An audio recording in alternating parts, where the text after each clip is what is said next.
Carriers give you so little for your older busted phone, you just end up living with it? I don't think so. Verizon lets you trade in your broken phone for a shiny new one. You break it, we upgrade it. You dunk it, doggy bone it, slam it, wham it, strawberry jam it. We upgrade it. Get a 5G phone on us with select plans. Every customer, current, new, or business. Because everyone deserves better. And with plans starting at just $35, better costs less than you think. It's Friday, November 19th, 2021. I'm Ray Baker, sitting in for Roland. Here's what's coming up on Roland Martin Unfiltered, streaming live on the Black Star Network. The House voted mostly along party lines, but President Biden's $1.75 trillion Build Back Better plan passes after months of negotiation for the legislation, which focuses on programs ranging from education to health care. Texas Representative Mark Veasey will join us to talk about today's vote and the bill's chances to pass the Senate. Not guilty on all charges. After days of deliberations, Wisconsin jurors acquitted Kyle Rittenhouse of shooting 3 people, killing 2 at a Black Lives Matter protest in Wisconsin last year. In Georgia, a defense attorney for one of the 3 white men who chased and murdered Ahmaud Arbery asked for a plea deal before handing the case to the jury next week and called the rally of black pastors a, quote, public lynching of the 21st century. We'll look at a new report that says premature births have increased for Black, Indigenous, and Alaskan Native women. And Cedric Robinson was a political theorist, historian, and activist. We'll talk to author and Howard University professor, Dr. Joshua Myers, whose book explains how Robinson's work questioned the foundations of Western political thought, modern capitalism, and changed and challenged our understanding of race. And what can a community gain from a communal meal? We'll talk to an attorney and organizer in Newark, New Jersey, facilitating Newark's Give Thanks Community Meal. We'll find out how organizers will use food to build community across different peoples to effectively organize and create the world that they want to leave for their children. And in our Education Matters segment, the CEO of the Harvard Diversity Project explains how the program promotes educational equity by creating opportunities for underserved youth. We'll have all of this and more. It's time, in the words of Uncle Roland, to bring the funk on Roland Martin Unfiltered, streaming live on the Black Star Network. Lego. Whatever the miss, he's on it. Whatever it is, he's got the scoop, the fact, the find. And when it breaks, he's right on time and it's rolling. Best believe he's knowing. Putting it down from sports to news to politics. With entertainment just for kicks, he's rolling. Yeah, it's Uncle Roll, y'all. Yeah, it's Roland Martin, yeah. Rolling with Roland now.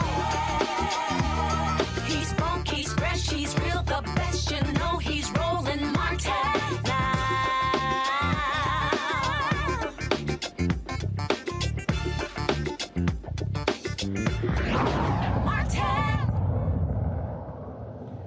A victory for House Democrats today. President Biden's broad $1.75 trillion Build Back Better bill was passed by a vote of 220 to 213, with only one Democrat reportedly voting against the bill, and not one Republican voting for the measure to pass.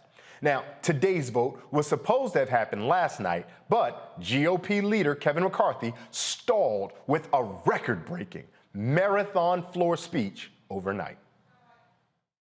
Look anywhere I want, Mr. Speaker. Mr. Speaker, I cannot believe the amount of control one-party rule wants. They now want to dictate to a member of the floor of where I can look. This isn't a Republican or Democrat issue. This is the safety of this nation over a self-described police abolitionist.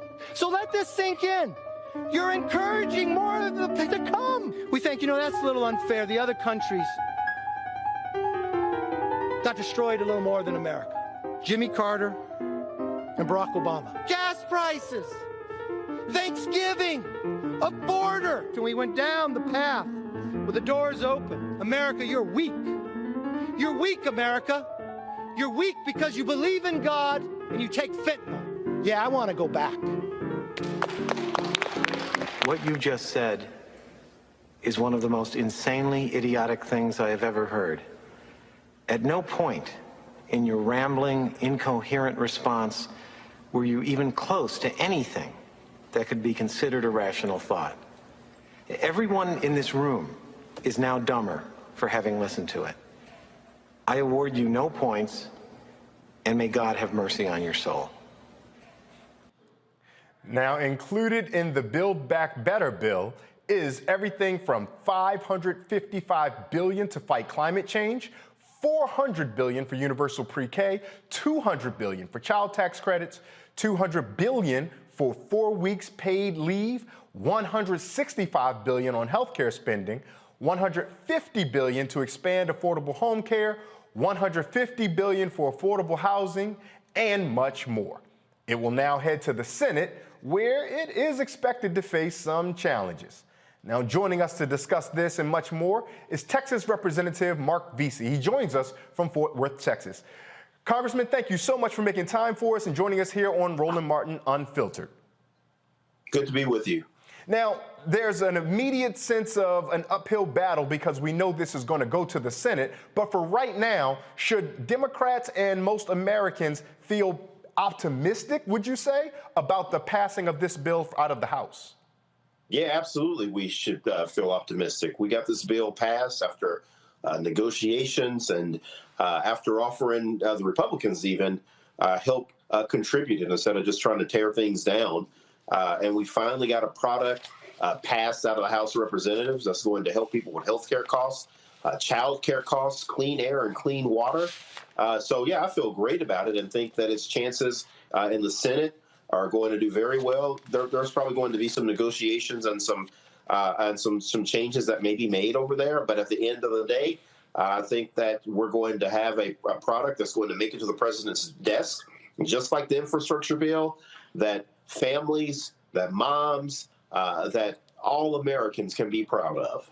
Now, Congressman, you said the chances will be doing very well in the Senate. Those were your words. That seems to be a degree of optimism. For the rest of us who watch from the outside, the Senate does not look like it has an appetite even to take on the $1.75 trillion bill, which is pared down from the $3 trillion bill, which was pared down from the $6.7 trillion that Senator Sanders initially suggested. Why then are you so optimistic about its affairs in the Senate?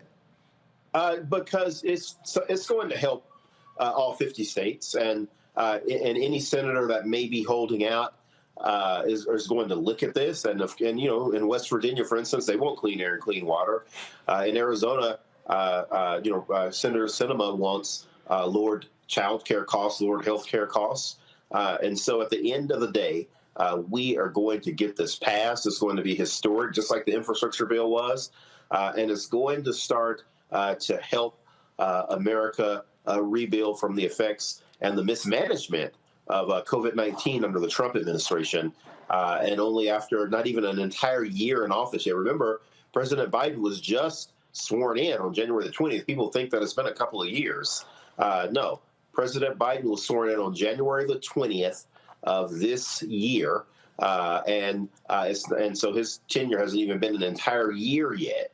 And we are finally turning things around from the recklessness, from the attack on families by Donald Trump and Kevin McCarthy and Mitch McConnell. We're turning things around, and we're going to get people a package they can be proud of. It's going to pass the Senate.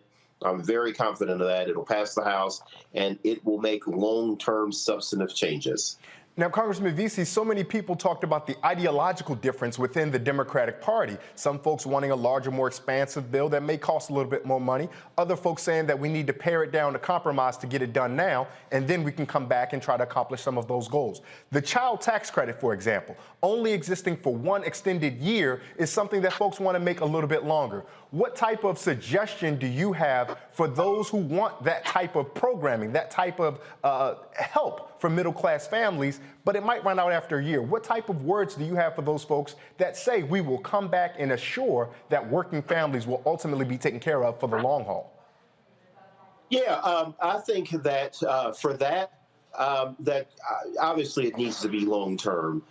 We need to do something to finally help families out there. Wages have been stagnated for a long time now, even before COVID-19. And we need to do something that's going to help people long term. This has been a problem and a challenge that all presidents have talked about. It comes up in every presidential debate. And so doing something that's long term and long lasting, I think, is going to be especially attractive in states like West Virginia, for instance, where a large number of people there are on some sort of financial assistance or some sort of Medicaid or some other sort of government support program.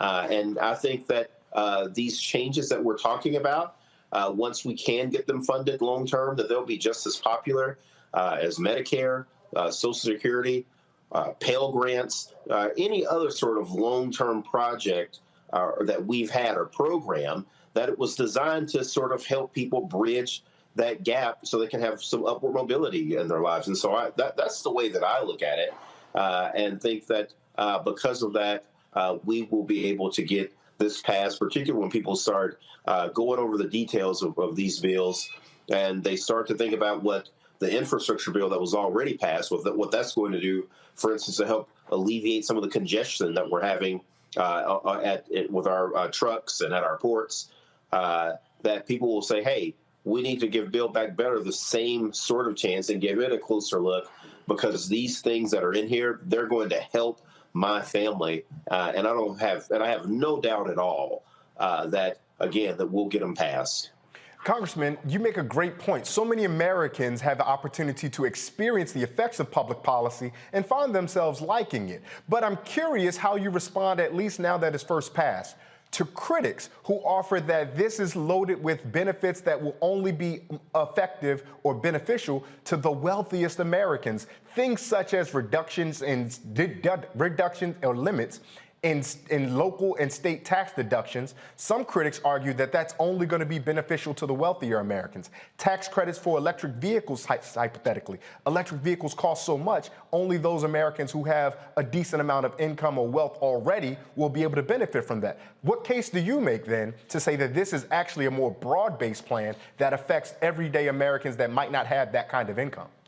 Yeah, no, absolutely. Let me just start with electric vehicles.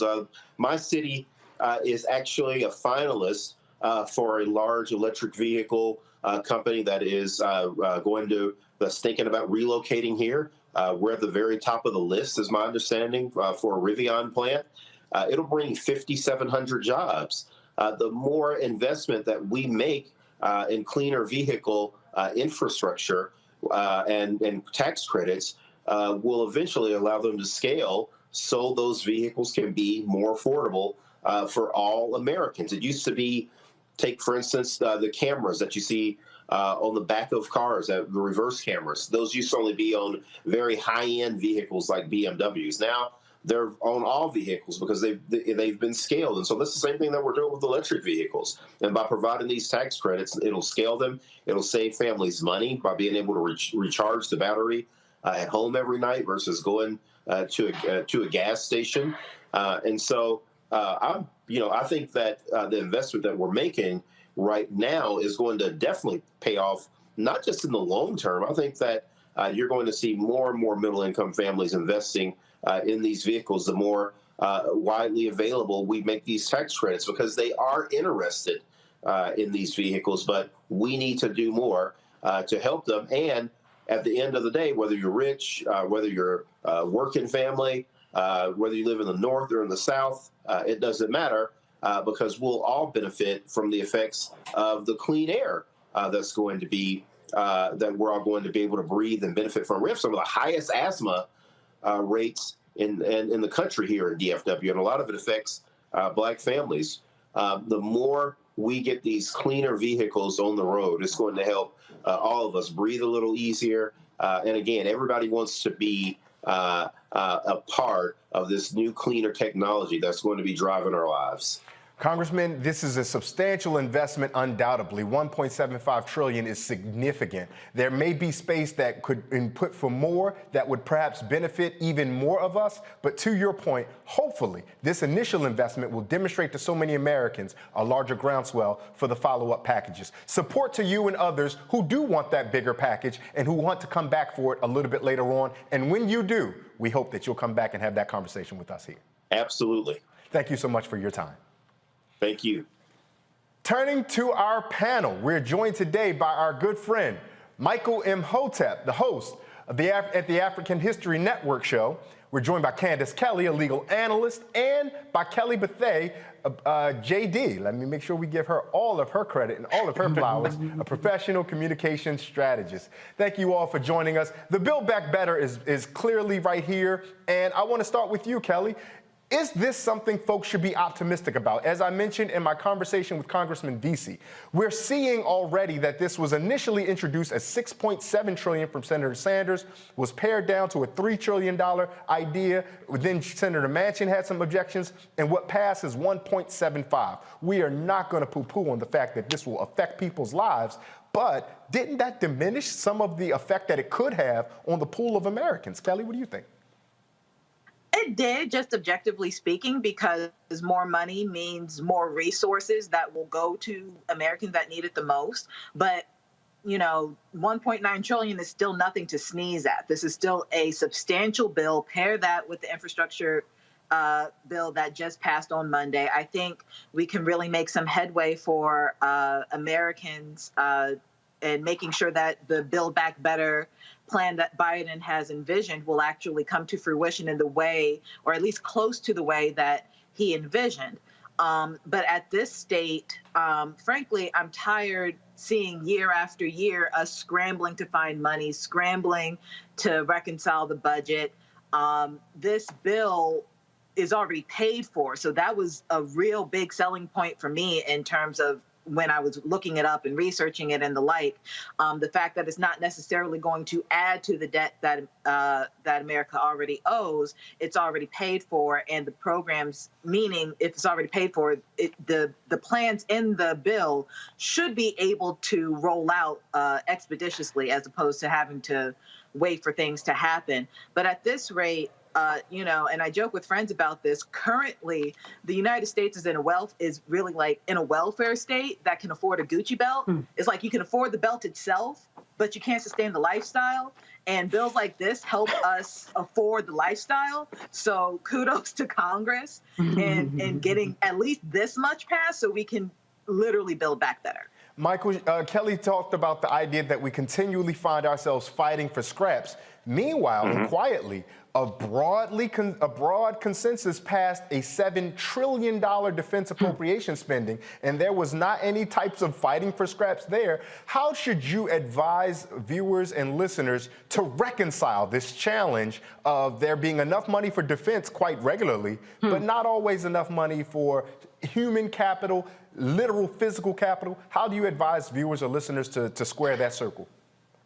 Well, that happens every year, the National Defense Authorization Act. I mean, that happens every year. Here we see this is monumental, this Build Back Better plan, this bill that's about roughly $2 trillion. Now, it's important for people to understand this is now it still has to pass the Senate.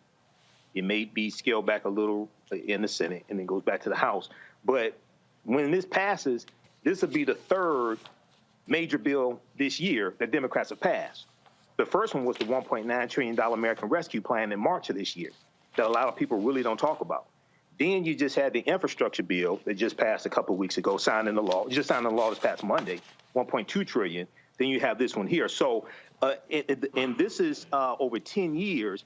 But what I think is going to happen is that after the 2 or 4 years or so, different parts of this, they will extend for an additional 2 or 4 years, what have you. And there's some parts of this that you don't have to extend. So I think this is an example of what happens. This is an example of how elections have consequences. This is a monumental bill here. $270 billion for affordable child care, an extension of the child tax credit, which was in the American Rescue Plan that no Republicans in the House or Senate voted for, and it's cut childhood poverty in half. They extended that. You got $110 billion for universal pre-K. So in politics, oftentimes with a lot of these bills, you don't get everything that you want, but you keep fighting. And you protect the gains that you make, and you keep fighting, and you keep passing good policy like this. But you got to have the right people in office to even fight for bills like this and write bills like this. And once again, you had it up on the board, 220 to 213. All the Republicans in the House of Representatives voted against the bill, even though it's going to help people in their districts that voted to put them in office in the first place. Yeah, that's a great point. And even the one Democrat who voted against it did not say he voted against it because he disagreed with some of the tenets. He actually wanted it to go further and thought that his vote would be useful protest to help bring them back to the table to extend. Candace, let me invite you in on this conversation. We've done a lot around the question of politics, but around the question of policy. How can everyday Americans, middle and lower class Americans particularly, how can they expect to see some of the fruits of the benefits of this Build Back Better second iteration of this bill? Well, listen, first of all, we need to hold the president accountable in terms of doing the job that he needs to do now, which that is work on the House right now, work on the Senate, rather. He's got to work hard for those votes. He needs Kamala's vote. He needs everybody's vote that he's supposed to get, because the tenets of this bill is not something that people object to. It just really is the politics of it all. And that's what we're dealing with. We're dealing with the politics of it all. The other thing is that, you know, when we look at the marketing of this bill, we're looking at something that just wasn't marketed in the right way. And that's what they need to work on in terms of getting it through the Senate. But to answer your question, in terms of how people get a piece of this, listen, people have to be informed. A lot of reasons why people don't get what is due to them is because they just don't know the information. They don't know know about, information about how to pay their school loans off a little better. They don't know about the programs in affordable housing. They just don't know information. And we know that the largest commodity that the United States has is information. And sometimes we find ourselves behind the 8 ball because we are just not informed. So the best thing that we can do as a community is know about those things which will be due to us when this bill is hopefully passed in the Senate. That's an excellent point, and we want to make sure that our viewers stay focused and stay locked in right here on Roland Martin Unfiltered, because here is where you'll find how to get some of those affordable housing programs, student loan forgiveness, and much, much more that's in this bill. Panel, hang tight. We're going to come back to you in just a little bit. We have a lot more to come here on Roland Martin Unfiltered, streaming on the Black Star Network. Coming up, Kyle Rittenhouse is acquitted on all charges. You heard that correct. All charges. We'll break that down and hear what Reverend Jesse Jackson had to say about it. But first, let's hear a word from our partners, Nissan and Amazon. This is Roland Martin Unfiltered on the Black Star Network. We'll be right back.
Betty is saving big holiday shopping at Amazon. So now, she's free to become Bear Hug Betty.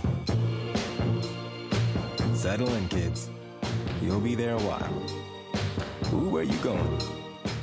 Something that's gonna put you in that, you gonna remember this. Yeah, it was on tour.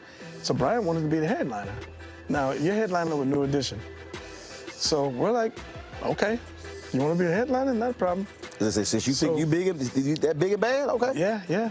And I'll never forget one night we, two of the guys, the driver got lost. I think it was Westbury we were playing. And I'll never forget, they asked him if he didn't mind going on first, and we would close out. And they came back and he said, no. I'll give him his prop. He took it like a man. It was rough out there. By the time he would come out, you could hear echoes. Wow.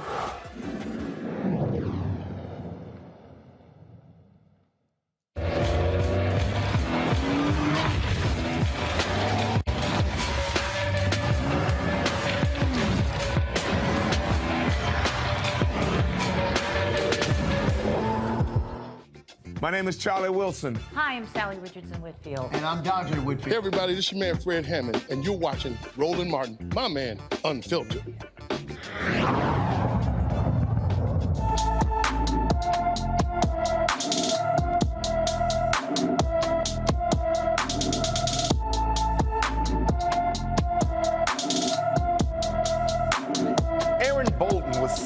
Was last seen a week ago today here in Washington, D.C. The 42-year-old is described as 5 foot 6 inches tall and weighing 130 pounds. Aaron has a bald head and brown eyes. He was last seen wearing a royal blue sweater when he disappeared on November 12th. If you have any information about Aaron's whereabouts, please call Metropolitan Police Department here in D.C. at 202-727-9099. One more time, that number, 202-727-9099. It's been the same defense attorney, Kevin Goff, in the murder trial of the 3 white men who chased and murdered Ahmaud Arbery, who's been saying the dumbest stuff in court. Today, he motioned for yet another mistrial over the hundreds of black pastors he essentially invited to Glenn County, Georgia, as he likened yesterday's gathering of black pastors to, quote, a public lynching. This is what a public lynching looks like in the 21st century, with all due respect. They don't have to have 10,000 people outside. They don't have to have 100,000 people outside. Perception is reality. They haven't put a podium up outside with a hangman's noose on it. Doesn't mean that this isn't a trial, despite the best efforts of this court. This isn't a trial that's been infected by mob violence of a woke left mob. Now, there were reports of Goff asking the state for a deal for his client, William Roddy Bryan, who took the cell phone video of the February 2020 shooting. When asked about the deal, Goff called the reports, quote, BS, denying the claims. Let's go to our panel on this one. Candace, I want to start with you. This seems asinine to me. I'm just going to be completely honest. And everything that we're seeing here, from my black eyes, seems like it is just a most overt and obvious example of racial trolling in an effort to acquit their client. But will it absolutely. work? And let's go ahead. But will it work? Will it work? Listen, Attorney Kevin Goff, he is really playing to his base. He's the one who sees the jury. He's the one who knows the community. And he's the one who's from the South. And he knows what he can get away with in terms of what he can say. But here's what I think is going to happen. I think that down the line, he's going to be in sanction some way, because all eyes are on him. And what he is saying is not only just a travesty, ridiculous, and racist, but it is an assault upon the judicial system and how it works and doesn't work in this situation, that he is able to say the same infuriating thing over and over again, and the judge has the same response over and over again. The truth is that he did ask for a plea deal, and the prosecution, they did not accept it. And the reason why he asked for it is because things are not going his client's way.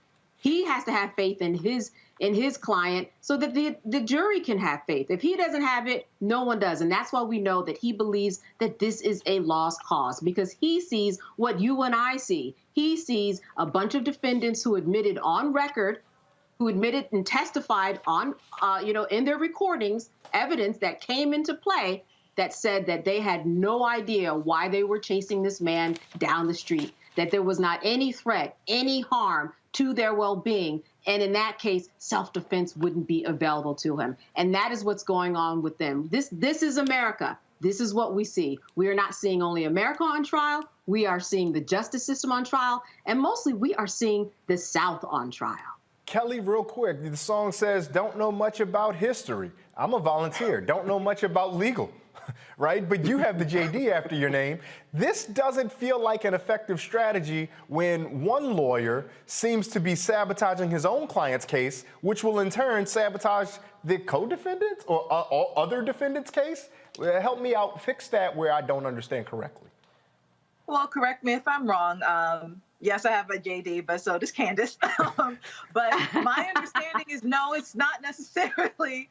One doesn't have much to do with the other. All three are tried at the same time, in my opinion, because the entire story as a whole is best told with all three defendants in the same trial. They could have been tried separately, but they weren't. And I think it's because the story in its totality is best told with all three in the same trial. Now, just because they are all in the same trial does not mean that the other two will get off. The jury hopefully is instructed to see each defendant independently of the other, even though all three of them are in the same room together. Just because one would be found not guilty would not necessarily mean that the other one would, vice versa. I think I got that right, Candace.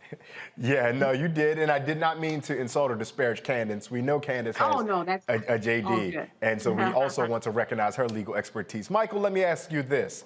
To say in 2021, in the year of our Lord, in Glenn County, Georgia, after your client is part of a collection of men who shot and killed an unarmed black jogger, that what was happening by black preachers outside of a courthouse is equivalent to a 21st century public lynching. What type of goal, plan, motive, or idea are you trying to communicate, and to who, by even saying that?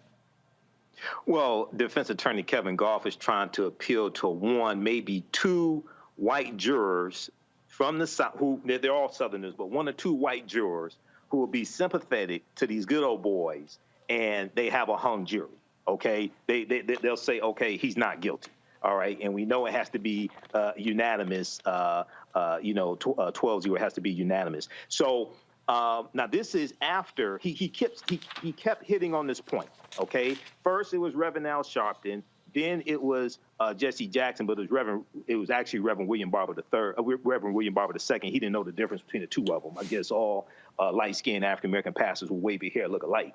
Okay, then they show up in mass. Then they show up in mass yesterday, okay? Now, this is after Travis McMichael got destroyed on the witness stand for a second day by lead prosecutor Lisa Dunikowski, and he admitted that Ahmaud Arbery never verbally threatened him or brandished a weapon during the 5 minutes that he and his father and William Bryan chased Ahmaud Arbery. He kept running away from him, and he never said citizen's arrest or you're under arrest, and they never told the police that they're trying to effectuate a citizen's arrest. Okay, so this is what he did in court today, defense attorney Kevin Goff, after Travis McMichael, who shot and killed Ahmaud Arbery, got destroyed on a witness stand yesterday. So they know these are dead men walking. Okay, he's just trying to maybe, try to put in these objections to maybe try to set up some type of appeal after the conviction, what have you, but he knows these are dead men walking. I hope so, Michael. I hope so. We thought that about another person that we're going to talk about just a little bit later, and that didn't necessarily turn out to be so. Thank you to our panel. You guys stay tight for 1 second. We're going to come back to you later on in the conversation. But for right now, we're going to take a quick break and hear another word from our sponsors. You're watching Roland Martin Unfiltered on the Black Star Network.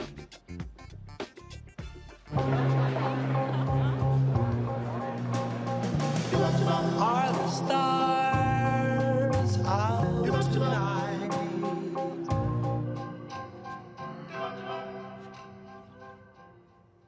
Alexa, play our favorite song again. Okay.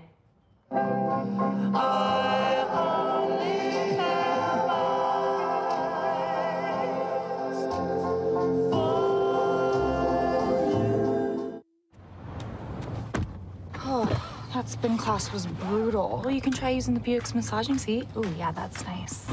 Can I use Apple CarPlay to put some music on? Sure.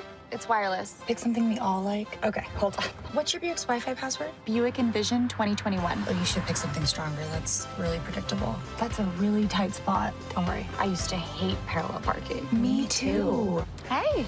Really outdid yourself. Yes, we did. The all-new Buick Envision, an SUV built around you. All of you. Once upon a time, there lived a princess with really long hair who was waiting for a prince to come save her. But really, who has time for that? Let's go. Feeling myself.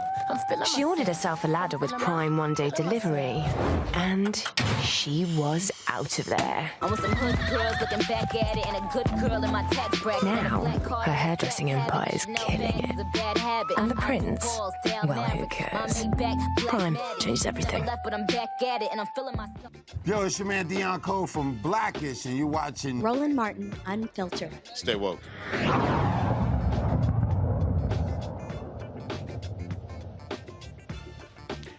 A Wisconsin jury acquits Kyle Rittenhouse of all charges. All right, members of the jury, have you elected a foreperson? Would you give your juror number, please? 54. 54. And has the jury reached a verdict as to each count of the information? Yes, we have, Your Honor. One verdict and one verdict only. Yes. Would you hand all of the paperwork to the bailiff, please? This is the ones that we didn't know. Everything. Okay. Yeah, thanks.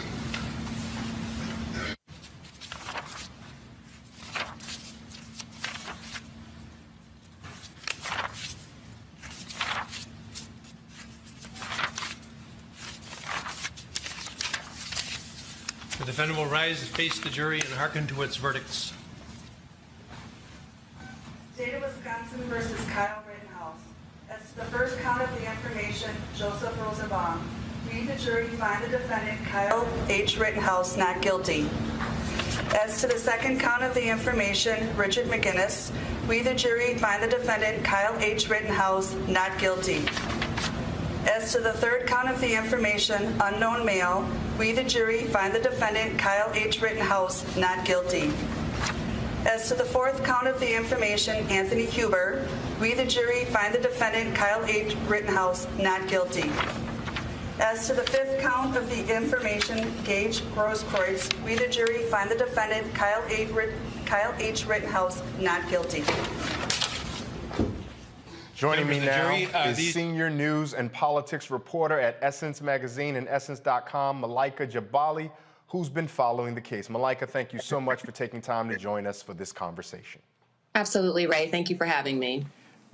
There's no place to start. There's so much that we saw on social media with people saying everything from, what are you expecting? I'm not surprised. The system is broken. The system is working. But I would like to zoom out for a second. And I invite you to guide our viewers on just a quick timeline that this verdict is a culmination after a police shooting of Jacob Blake, because I don't want us to lose sight of that. And so how do you, as an individual, and how do you, as a reporter, sensing the energy of the folks in Wisconsin, feel about everything we're seeing regarding people taking this all in at one time, the actions against Jacob Blake and now the jury verdict against Kyle Rittenhouse? Right. Well, what we're seeing is yet another example of white vigilantes who want to portray themselves as the hero and the victim at the same time. If you look at what has been going on in southeastern Wisconsin, really for decades, it's been a powder keg. And so the people who are actually victims of state violence, the people who are being incarcerated more than anywhere else in the country, because if you actually look at the stats, Black men in Wisconsin are incarcerated more than anyone else. We don't think of the social conditions as victimizing people, but Kyle Rittenhouse can cross state lines, go to a state that he does not even live in, and protect inanimate property, things that are objects. So that takes precedence, that takes priority over people's lived experience and real lives that are shattered by state violence. For example, Philando Castile's girlfriend was on the premises that day. So I'm actually Milwaukee based. I was in Kenosha during the protest. I was in Kenosha during the shooting. I was just a few blocks away when Rittenhouse shot his 3 victims. I heard the shots from where I was staying, and it was a lot of chaos that night. But if you look at the full scope of what was going on in Kenosha, a lot of what you saw was centered in very concentrated areas of the city. And during the day, there were peaceful protests. And so Philando Castile's girlfriend was there, for instance, to offer her support because she herself has been a victim of trauma. She saw her boyfriend get shot by a police officer for exercising the same rights, the same right to carry a gun that made him a victim, while Kyle Rittenhouse gets praised as a hero. He's still alive. He still is able to take a breath of life and live to see another day. But a lot of people who were there in Kenosha that day did not get that opportunity to even protest, to even assemble without the threat of violence. And we have to look at the larger conditions of the city and what led them there to begin with. Malaika, I want to zoom out for a second, because you say that you're based in Milwaukee, and I think it's valuable for the audience to know that the Milwaukee has a long legacy of segregation, of racial discrimination, and I'm curious about how that might impact what we're seeing about how police are treating Black people and about apparently how vigilante citizens are treating Black people.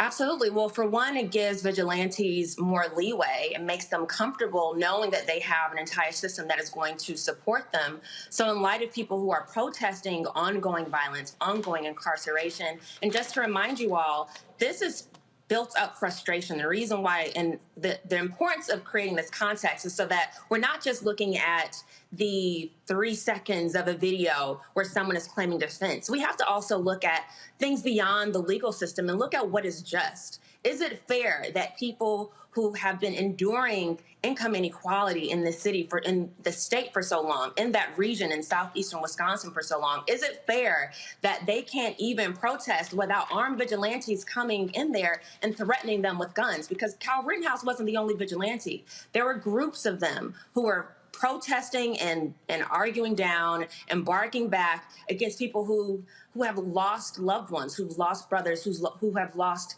cousins, who've endured the same pain, and then they have to relive that trauma. Malika, I want to pause for a second because Reverend Jesse Jackson said this about the ruling, that it means open season on protesters. Here's Reverend Jesse Jackson and his thoughts on the ruling. You just heard the verdict in the Rittenhouse trial. What's your response? We agree with the families that lost 2 children. The third person was shot and injured. A young man ran down the street with an open carry of an assault rifle. Killed 2 people. His conscience the rest of his life. Sets the pace for right wingers around the country. He's now a young hero of right wings. It means all demonstrators can be subject now to being shot, and we actually call it defensive. It's unjust, it's unfair, it's immoral. It's not good for America today. Thank you so much, Reverend Jackson. Now, Malika, President Biden had this to say. Now, President Biden, again, he was in surgery at the time of the ruling. He released a statement which read as such: while the verdict in Kenosha will leave many Americans feeling angry and concerned, myself included, we must acknowledge that the jury has spoken. I ran on a promise to bring Americans together because I believe that what unites us is far greater than what divides us. I know that we're not going to heal our country's wounds overnight, but I remain steadfast in my commitment to do everything in my power to ensure that every American is treated equally with fairness and dignity under the law. I urge everyone to express their views peacefully, consistent with the rule of law. Violence and destruction of property have no place in our democracy. The White House and federal authorities have been in contact with Governor Evers' office to prepare for any outcome in this case. And I have spoken with the governor this afternoon and offered support and any assistance needed to ensure public safety, close quote. Now, Malika, I'm curious about President Biden's statement, and it's clear that the president means well. He intends to ensure that America can maintain peace and order, but it's curious that he starts by saying violence has no place in our democracy, but we're here because someone turned to violence to resolve a conflict. What does that say about the language that perhaps our elected leaders use versus the mentality or the behavior of so many of our fellow citizens? Well, this is the precise language that Biden espoused during the Kenosha shooting last August. So around that same time, he went down to Kenosha. He put out an ad that was almost equivalent to what you would see from Richard Nixon, where it was showing all this combustion that's happening in these cities and saying that we need to be a party and I'm going to be a president of law and order. So what he's saying is very consistent with how he has operated as a senator. It's how he operated as a candidate. So his commentary, and I see that he cleaned it up because earlier when he was asked immediately after coming out of the hospital how he felt about it, it was a very simple, I stand with the jury. That's a decision that they made. I stand by them.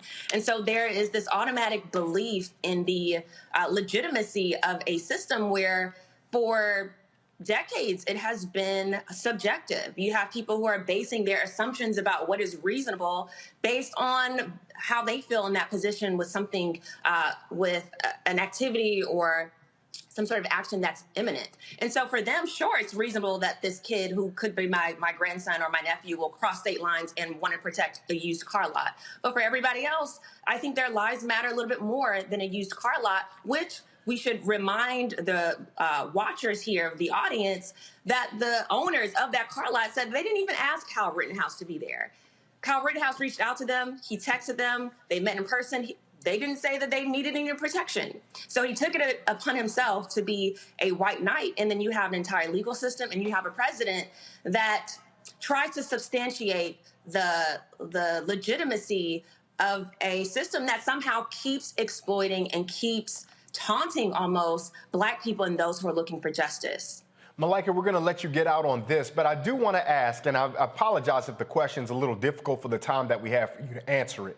How do we reconcile a system that tells us there's legitimacy in the belief of the majority, right? The jury of our peers, the election results, et cetera, et cetera. How do we reconcile the legitimacy of the beliefs of the majority when the majority hold inhumane beliefs? Well, you know, I think that is maybe overstating things a bit, because we saw even last year that a lot of people came around to supporting Black Lives Matter activism. Even with the protests in Kenosha, it was a multicultural movement. What we're really seeing is a silent majority or a silent minority, excuse me, that is having very strong backlash to the sort of, it was like a reckoning that a lot of people started to recognize, that you saw liberals, white, Black, Latino, all over the country say that this is finally the breaking point. And so you have a minority that realize that they're losing a grip on power. So they have to start redistricting. They have to start thinking about gerrymandering. They have to have anti-protester laws. Just to keep in mind, the Charlottesville trial is happening right now, where you can have cars that ram into protesters. So they're hanging on to the very little bit of power that they think they have in a society that is changing around them. Malika Jabali, we thank you so much, and I appreciate you for reeling me back in for my reductionist and oversimplification of what the issue is at hand, and I thank you for the incisive analysis. We appreciate the work that you've done. She is the senior news and politics editor at Essence and Essence.com. Thank you so much for joining us this evening on Roland Martin Unfiltered. Thanks for having me. We're going to take a quick break, and coming up, we'll have much more right here on Roland Martin Unfiltered, streaming live on the Black Star Network. About to give you something that's going to put you in that, you're going to remember this. Yeah, it was on tour. So Brian wanted to be the headliner. Now, you're headliner with New Edition. So we're like, okay, you want to be a headliner? Not a problem. Since you think you that big a band? Okay. Yeah, yeah. And I'll never forget one night two of the guys, the driver got lost. I think it was Westbury we were playing. And I'll never forget, they asked him if he didn't mind going on first, and we would close out. And they came back and he said, no. I'll give him his props. He took it like a man. It was rough out there. By the time he would come out, you could hear echoes. Wow.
Maureen is saving big holiday shopping at Amazon, so now she's free to become Maureen the Merrier.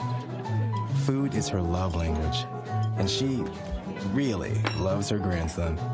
Like, really loves. Hey, I'm Donnie Simpson. Hi, I'm Eric Nolan. I'm Shantae Moore. Hi, my name is LaToya Luckett, and you're watching Roland Martin Unfiltered.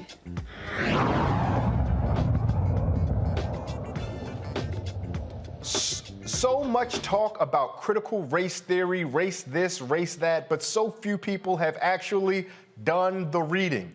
Joining us now is someone who's not only done the reading, but actually written a book about it. Cedric Robinson, The Time of the Black Radical Tradition. Dr. Joshua Myers is a professor of African American Studies at Howard University. He's our guest right here on Roland Martin Unfiltered. Dr. Myers, thank you so much for joining us this evening. I'm so happy to be here. Thanks for the invitation.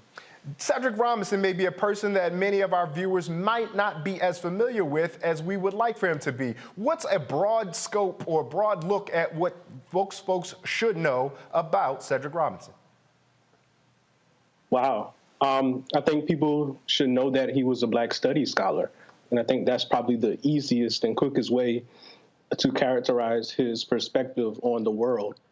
And as a Black studies scholar, ultimately what that suggests is that to study and view the world are through the lens of Black people, but also through the lens of Black people who constituted what he called the Black radical tradition, which is a tradition of refusing to accept the world, the modern world, the world that reduced African people to slavery, the world that instituted the capitalist and colonialist and imperialist foundations that we associate with the modern world. It's the people who refused those terms of life and then resisted and imagined an otherwise to those systems of oppression. I'm sorry, go ahead. No, please. When you talk about refusing terms, some folks might not be completely abreast on what type of things we mean when we say that. So when we say refuse terms or to look about other ways of existing, what are we actually saying there? We're talking about the Africans who decided rather than continue to operate in the system of enslavement, who became Maroons, people who separated themselves from the plantation and lived in the woods and lived in the swamps and decided that their lives would not be circumscribed by a white supremacist system.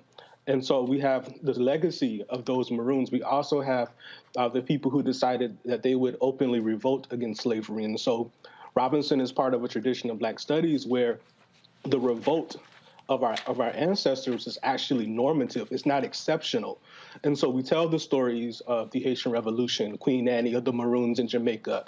We tell the stories of Nat Turner. We tell the stories of Sam Sharp. And we tell the stories of all the various radical and revolutionary movements that African peoples pursued, really going back to the foundation of New World slavery in the 15th and 16th centuries. It doesn't start, when we notice a Nat Turner in the 19th century.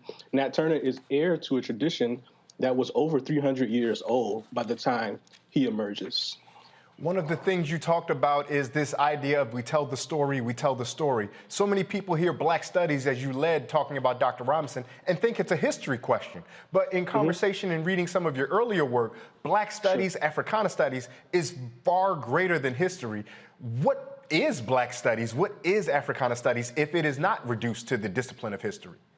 Well, one of the things that Cedric Robinson teaches us is that the discourses that we associate with the disciplines are actually created in many ways, in ways that are hostile to us being able to tell the stories that we should tell. And so Black studies takes the perspective that not only must we tell the stories, we must tell the stories as African people have understood those stories, which in many ways eviscerates the white supremacist foundation of the academic disciplines. And so we're not seeking inclusion in American narratives of history. We're not seeking recognition in the political science domains. What we're talking about is an entirely alternative way of viewing the world that would have resonated with those same Africans who resisted.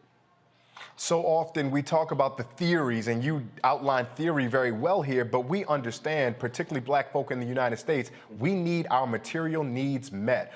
Is there anything instructive in Cedric Robinson's work that helps us get to the point where, yes, we can begin to engage alternative models, but while we work our way there, we meet our material needs?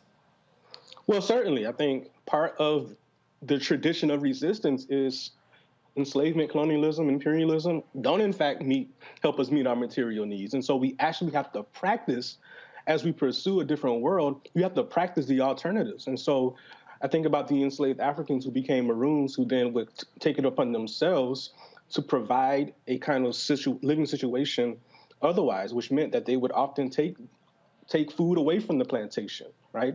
They would create sources of income that were not reducible to the economy of slavery. And so when we think about this notion of Black self-activity, when we actually strip away the notion that African people were only subject to or only reducible to what the system made them, we can see the various forms of ingenuity. We can see the various forms of Black creativity that allow for us to live the alternative, even as we struggle to make that alternative permanent. And so this is why we must study the Maroons, and we must link the Maroons, as Robinson does, to other forms of radical practice that look more familiar to us in the late 19th and early 20th centuries, going all the way into the periods that most people associate with the term radical, which is the 60s and the 70s. You introduced an interesting concept there, the association of a belief of what radical is. And so many folks, particularly in this modern United States context, will say, Alexandria Ocasio-Cortez, she's radical, or Bernie Sanders, he's radical. What is Robinson talking about, and what do you illuminate in the text, in the book that you've written, about truly the definition or the meaning of radical?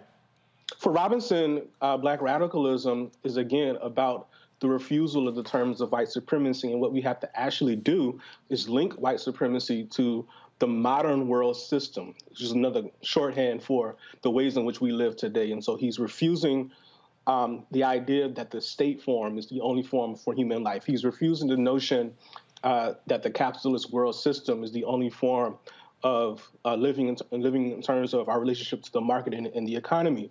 Radicalism is ultimately about recognizing that all of the systems that we assume are normative are in fact creations, they are constructions. And insofar as they're responsible for the evils in this world, that's how we in fact rationalize, if you will, why radicalism is the only way forward.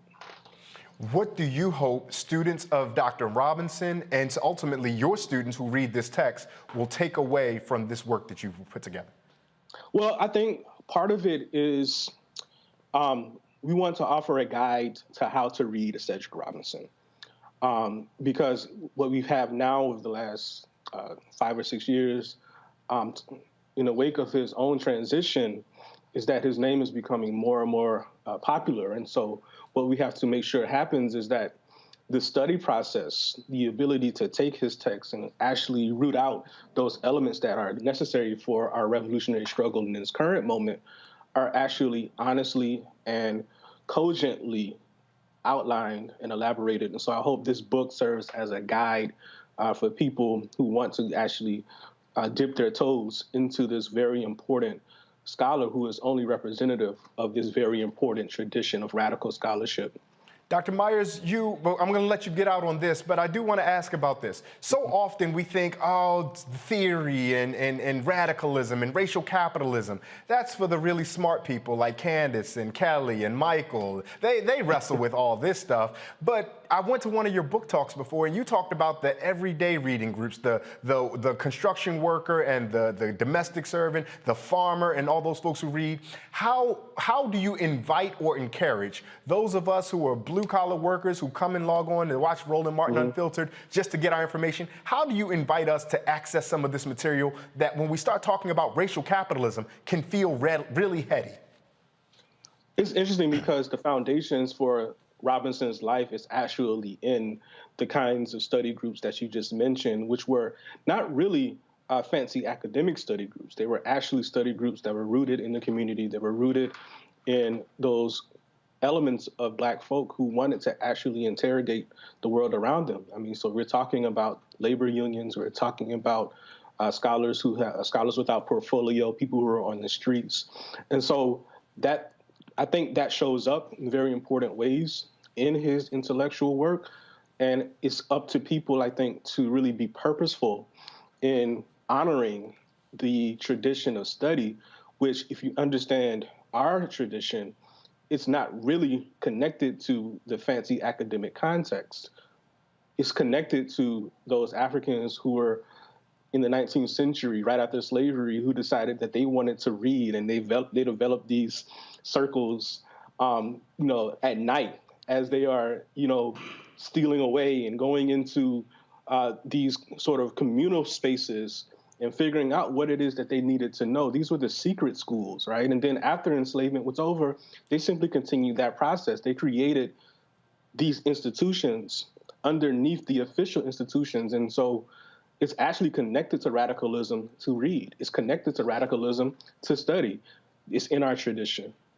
Dr. Myers, you do some work on this. Obviously, you've also written a book about the 1989 Howard University protests, but you also write about jazz music and art, and there's something called A Gathering Together that you could tell our viewers about. Before you get out of here, tell folks about all the different places you write, all the different works that you do, and how folks can continue to access and find and follow your work. So yeah, thank you for that. So A Gathering Together literary journal, we're about to celebrate 5 years. It's a place for Black writers who want to steal away, right? To sit down and, as Sylvia Winter says, talk a little bit about culture. And agatheringtogether.com is our website. It's an online journal, and so we invite writers who want to embrace that ethos to join us, and as well as readers. And so I write about a lot of different things: art, music, radicalism, social movement history, and you can access all of my writings at my website, joshmmyers.com. It's the one-stop shop, I guess. The one-stop shop. And Dr. Myers, you are a fan of the Atlanta Braves, so congratulations on that World Series championship after the long drought. I believe before we let you get out, I think Candace might have a question. Candace, did you have a question for Dr. Myers that you would like to hit him with before we let him get out of here? Well, listen, here's a question for you. Just in terms of a gathering together, I wrote that down to make sure that I followed up. What types of things do you really think people should be writing about now in order to inspire people to change some of the things that are going on in America right now? What would you like to see? Oh, my God. So I think folks just need to slow down a little bit. And what is enduring about the ways in which Black people have initiated projects of survival that people who are moving too fast don't often stop to consider and think about, right? And so that's really what gathers us together, is to think about those things that often fall out of the discourse when we move too fast, when we move too quickly, when we overlook this long genealogy of Black creative and Black intellectual traditions that have thought about how to live in a different way. And so that's what we try to do. The text is called Cedric Robinson, The Time of the Black Radical Tradition. I've got my copy. Mine is signed. You got to go get yours signed. Dr. Myers, thank you so much for joining us here on Roland Martin Unfiltered. Thank you. We're going to take another break. We'll come back. We'll have some more stories, and we'll have an interesting conversation about how food builds community. Coming up on Roland Martin Unfiltered, streaming on the Black Star Network.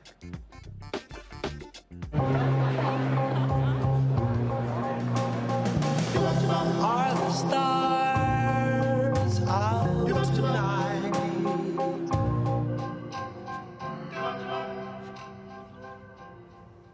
Alexa, play our favorite song again. Okay.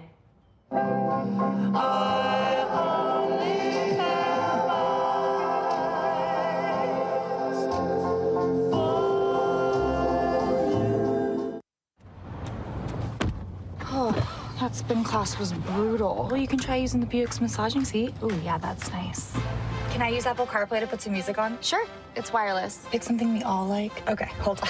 What's your Buick's Wi-Fi password? Buick Envision 2021. Oh, you should pick something stronger. That's really predictable. That's a really tight spot. Don't worry, I used to hate parallel parking. Me too. Hey. Really outdid yourself. Yes, we did. The all-new Buick Envision, an SUV built around you, all of you.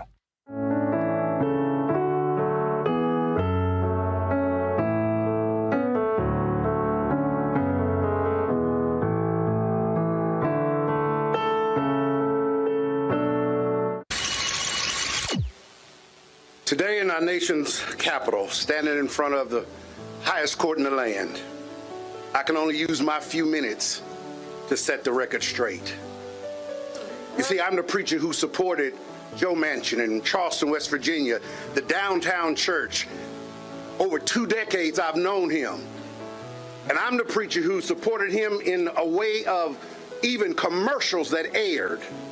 They aired and I concluded at the end of the commercial that Joe was the type of leadership that West Virginia needed.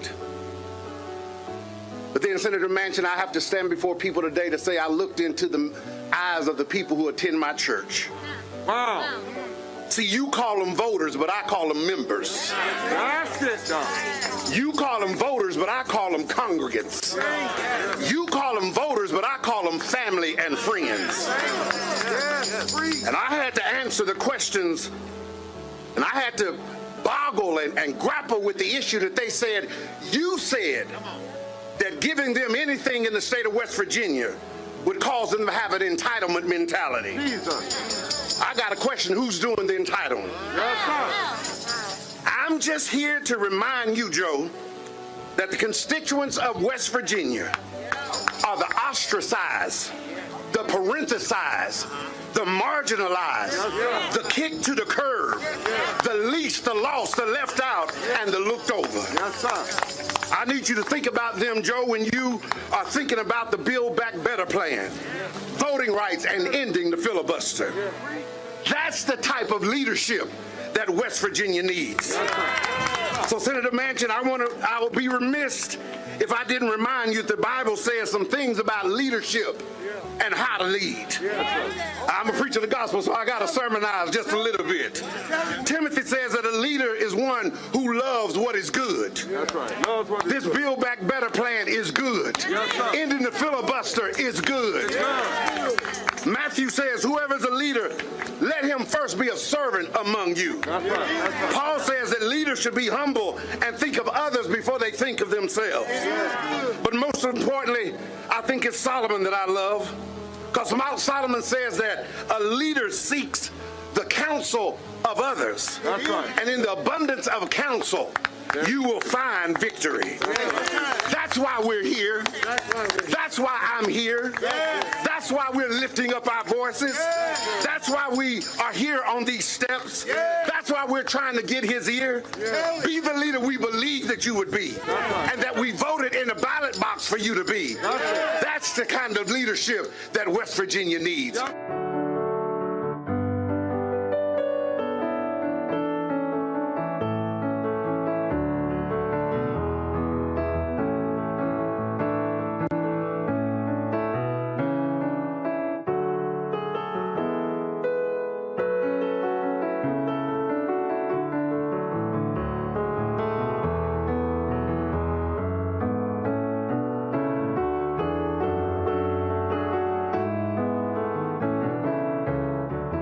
Once upon a time, there lived a princess with really long hair who was waiting for a prince to come save her.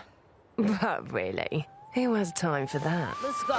Feeling myself. I'm feeling She ordered herself a ladder with Prime one-day delivery, and she was out of there. I want some hood girls looking back at it and a good girl in my tax bracket. Now, her hairdressing empire is killing it.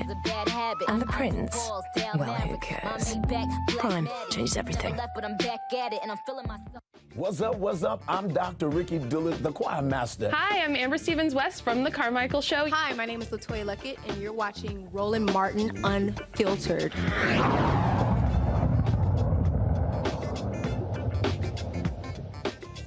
Six Fulton County, Georgia deputies have been indicted on several charges, including murder, after Antonio May died in their custody in 2018.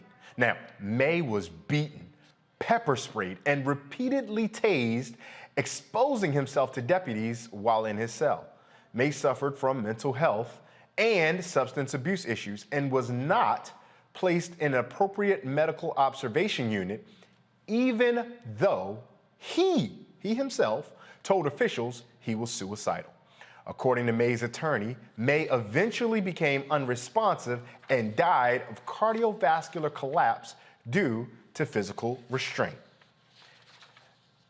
Aaron Cook, Guido Dela Cruz, Jason Roach, Kenesha Strouder, Omar Jackson, and William Whitaker are facing 5 charges, including the aforementioned murder, aggravated assault, assault and battery, and 2 counts of violation of oath of office.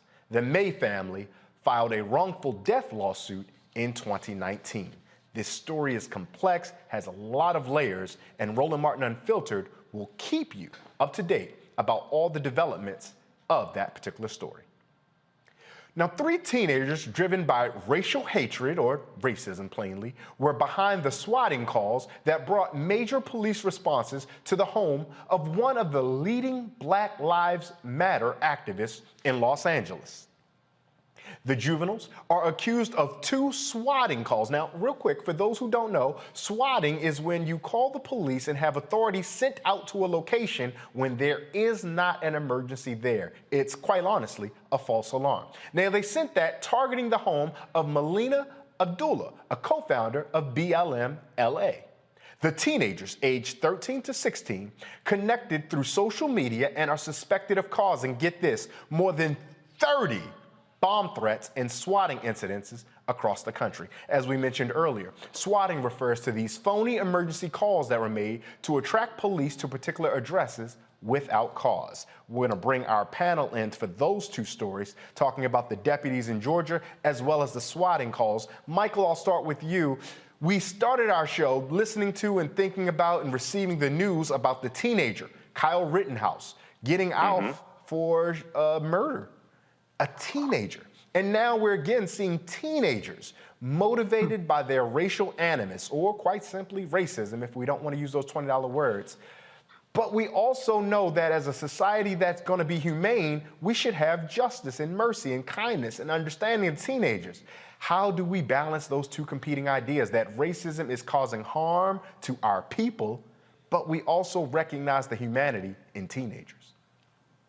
Good question, Ray. Well, first of all, we have to acknowledge that racism exists, because you have a lot of people who are in denial, especially a lot of Republicans, who say racism doesn't exist, that's in the past. Racism is a system of advantage and privilege distributed based upon race, which comes out of the ideology of European white supremacy for the purpose of preserving genetic white survival. Racism is a system. So you first have to start there. And this is one of the things that critical race theory targets and looks at how laws and policies historically and today continue to oppress non-white people, especially African Americans. But when we look at Kyle Rittenhouse, that was a tough case to prosecute. 1, 2, I didn't think he was going to be convicted. Okay, having watched some of the trial, and then also when the prosecution's star witness testified that he raised, who was armed also, that he raised his pistol at Kyle Rittenhouse, then that gave bolstered Kyle Rittenhouse's self-defense claim. So when we look at Melina Abdullah, and I actually saw an interview that she did dealing with this swatting incident,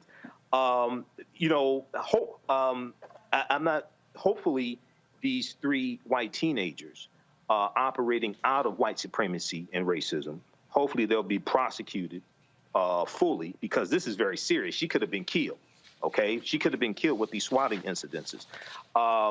So this is another reason why the real history of this country has to be taught in schools, okay? See, Americans are very, very ignorant of history.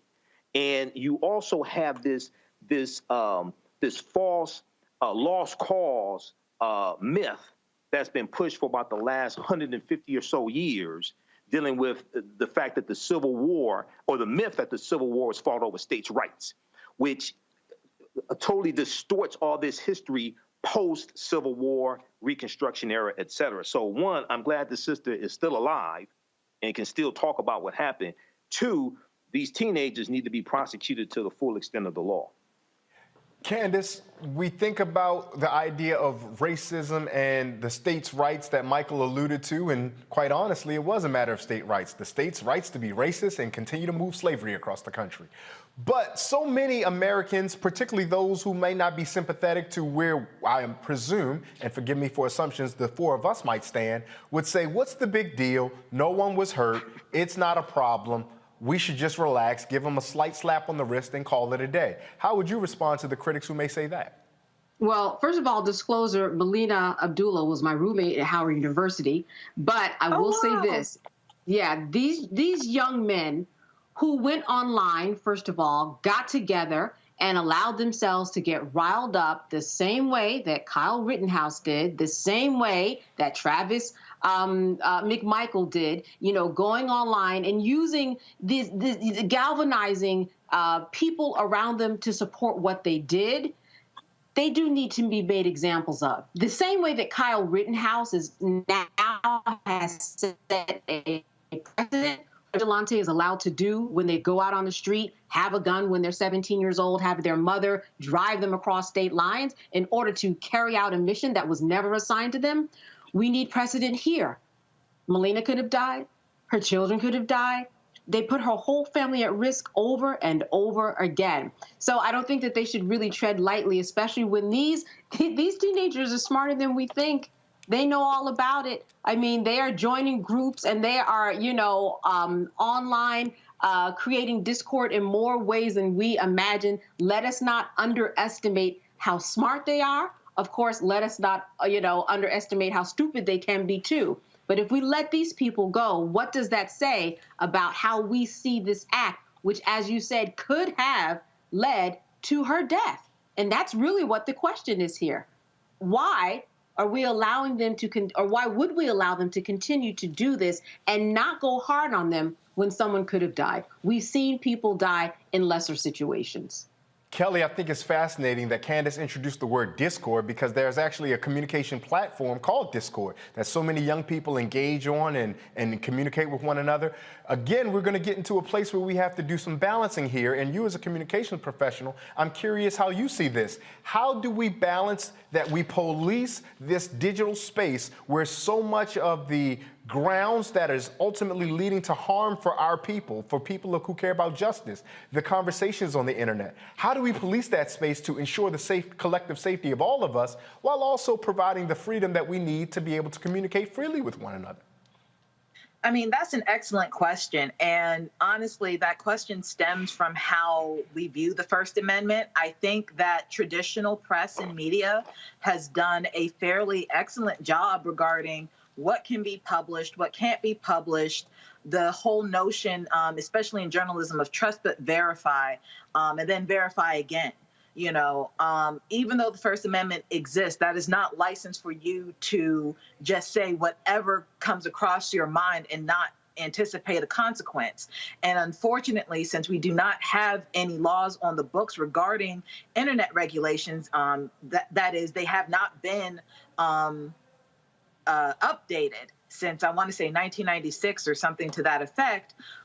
We are in this chasm of communication, in that it feels as if it's kind of like the Wild Wild West out there because of situations such as this. These teenagers should have been able to be regulated and to some degree regarding what they say and what they can't say, but because the laws haven't caught up to the technology, certainly haven't caught up to this neo-racism, so to speak, and that they're not on horses anymore. You know what I'm saying? But with the exception of the Ahmaud Arbery case, you don't necessarily have white people chasing black people in pickup trucks like they used to anymore. They're chasing them by way of Facebook. They're chasing them by way of Instagram and TikTok and harassing them in that way. But there's nothing regulating that.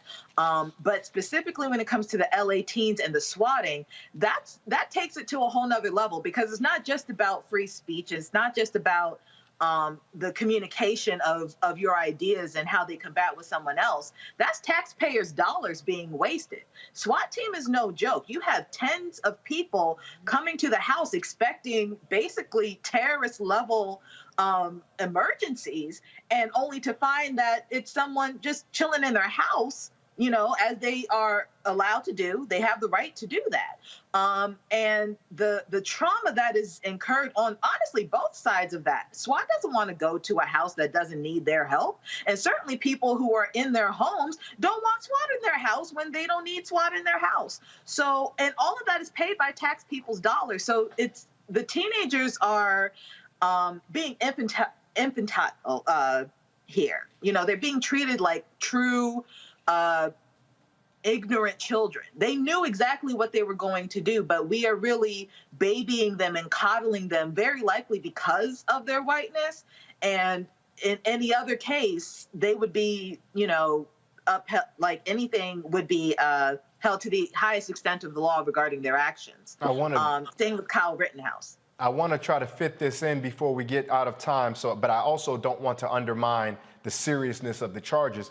Looking back on the story that we read about the deputies in Georgia, Candace, when you hear that story and you hear about this man saying, hey, I myself may be suicidal, and yet the guards aren't treating him with that kind of sincerity because he exposed himself, guards being impetus, like just acting, as Kelly says, infantile, because they could not handle that. But these aren't the 13 to 16-year-olds that we need to balance consideration of their immaturity with. These are adults who, to Kelly's point, are paid for by taxpayers who were exacting this harm on one of those in custody. What's your read on this? And is there any faith or optimism that, one, justice can be found here, but beyond justice, and forgive me for boxing you in with the question, is there any optimism we can stop this from happening?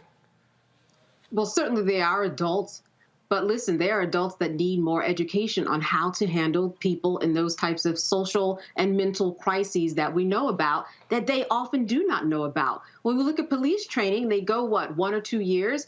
They reach a certain amount of hours. They don't get a lot of training for people like this. And this is where they run into a wall. But we've seen what's happened in Camden, New Jersey. We've seen what's happened in Ithaca, New York, where they have rearranged their whole policing system in order to deal with the changes in the community and keep up with various people's needs. Why do people have to have police training in order to be a part of the force? I think that things are changing, and I think that they're changing for the better if we look at a few examples that already exist. That's number one. We have templates. We have templates that works, and these are cities like Ithaca who, if you reach out to them, they will help you with your city and your situation because they're doing it up there. Number two, the Department of Justice has to get involved in these types of places the same way that they are in Phoenix, Arizona, the same way that they are in Minneapolis, where they're getting on the ground with police officers, interviewing people, interviewing retirees, interviewing people who are part of the community to figure out what is the matter with this policing system? What's going on with the decisions that they are making day to day? They are doing ride-alongs, the Department of Justice, and they're writing up information, and they're going to have big, healthy reports to try to figure out how to get down to the bottom of this. This is a place where the Department of Justice should go be stomping their boots in order to make some noise and get inside to figure out what's going on behind the curtain, the same way that they are doing in other cities in the country. Kelly, let me ask you this. Is it just that we as a society think that whatever happens to a person in police custody, they deserve it because they're in police custody in the first place? Because it's one thing when we see the interaction between citizens and law enforcement before they become persons in custody, but far too often are those in the custody of our Department of Corrections, ironically as they're called, have adverse experiences. We know that with Sandra Bland. Once she was in their custody, horrible things happen. And so what does it just say that us, not just those who need the training that Candace correctly pointed out, but we as a society, are we okay with what happens to people in custody because we blame them for being in custody? That's a loaded question, right? Because as a society, we've been conditioned to trust the police. We've been conditioned to trust law enforcement and defer to their judgment when it comes to pretty much anything that they do, right? So the fact that we are now coming around finally to the point and the notion that police officers are humans too, meaning that they too can also make mistakes, that is shifting the paradigm for sure regarding the perception of police officers. But right now, I mean, you can see it with the Rittenhouse case. Even though he wasn't a cop, he was, defending the law or whatever he was doing. And even in that notion, even though he's not a cop, people are like, well, it was chaotic and he was trying to abate the chaos. So I guess what he did was okay. Because we trust people who are attempting to or allegedly abating chaos to be good people. But Rittenhouse very well could have been lying about that. You see what I'm saying? Police officers, we now know, lie. So I think we are shifting the perception of police officers, meaning that we know that they are human now. We know that they make mistakes, but we have a long way to go before we can truly hold them accountable for their actions because of the hold, the psychological hold that law enforcement, the conception of law enforcement has on the American people. Michael, let me ask you this. We've done so much work, as Candace and Kelly have pointed out already, about getting the public to understand, yes, law enforcement officers, generally police and sheriffs, are human beings. But when we start to pierce inside those who work in the Department of Corrections, are we going to have to start all over again in teaching about some of the horrors that those guards inflict on those that are in custody? Yeah, that has to be, I think that has to be exposed, but also then that's part of the, you see, you have the police reform. You have one side, which is police reform, the police departments, 18,500 police departments, things like this. But then you also have to have prison reform and what takes place inside of prisons and how prisoners are treated. And there has to be, I think a shift is taking place now where people are realizing just because somebody is in prison, and even if they are guilty, because sometimes you have people who are not guilty who are in prison and they've been convicted, that does not mean they should be treated inhumanely. And we have to come to that realization that these are still human beings and you can't mistreat, you can't just do whatever you want to them. And then also understanding the role that mental illness plays, and you have a lot of people who are in prison who are mentally ill, and you have prison guards who interact with them who may not have training on how to deal with people who are mentally ill. So you have the reform that needs to take place when it deals with police reform, but also that takes place, the reform that needs to take place when it comes to the whole prison industrial complex as well. Got a lot of work ahead of us. We're going to take a break, but before we do, I know we have to say goodbye to my Howard University sister, Candace. Candace, thank you so much for spending time with us and being here. Absolutely. Before we get out, tell folks where they can find you, how they can find you, how they can continue to get more of that incisive analysis you provided. Absolutely. CandaceKellyTV.com. EY at the end and an ACE on Candace. Absolutely. We're going to take a break here. Another word from our sponsors. You're listening to you're watching, this is television. You're watching Roland Martin Unfiltered here on streaming on the Black Star Network. We'll be back. About to give you something that's going to put you in that, you're going to remember this. Yeah, he was on tour. So Brian wanted to be the headliner. Now, you're headliner with New Edition. So we're like, okay, you want to be a headliner? Not a problem. Since you think you big, that big a band, okay? Yeah. And I'll never forget one night we, two of the guys, the driver got lost. I think it was Westbury we were playing. And I'll never forget, they asked him if he didn't mind going on first, and we would close out. And they came back and he said, no. I'll give him his props. He took it like a man. It was rough out there. By the time he would come out, you could hear echoes. Wow.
Maureen is saving big holiday shopping at Amazon. So now she's free to become Maureen the Merrier.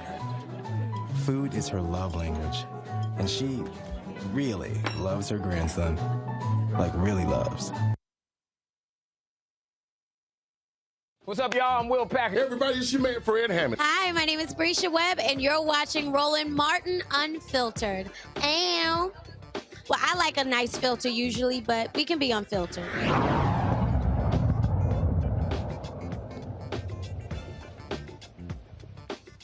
In about a week, I know most of us will be rolling ourselves everywhere we're going because this is gonna be a wonderful opportunity to have delicious food. There is nothing like breaking bread with people that you already know, and it's even more valuable when you use it to get to know them. We all need to eat, and you can learn so much about different cultures by the food that they are eating. In New Jersey, Newark to be specific, one community is using a communal meal to find common ground on how to build better community. Joining me now from Newark, New Jersey is attorney and activist and organizer Chigozie Onyema. Chigozie, thank you so much for joining us here on Roland Martin Unfiltered. Thank you for having me, brother. Chigozie, Thanksgiving is coming up, and that's going to be a wonderful opportunity first for folks to understand the true history of the United States in relationship to those who came upon the indigenous. But beyond that, we also going to have an opportunity to enjoy good food, spend time, most of us, with our families. You are convening a meal where folks who might not necessarily be family to one another will be breaking bread. Tell us about that.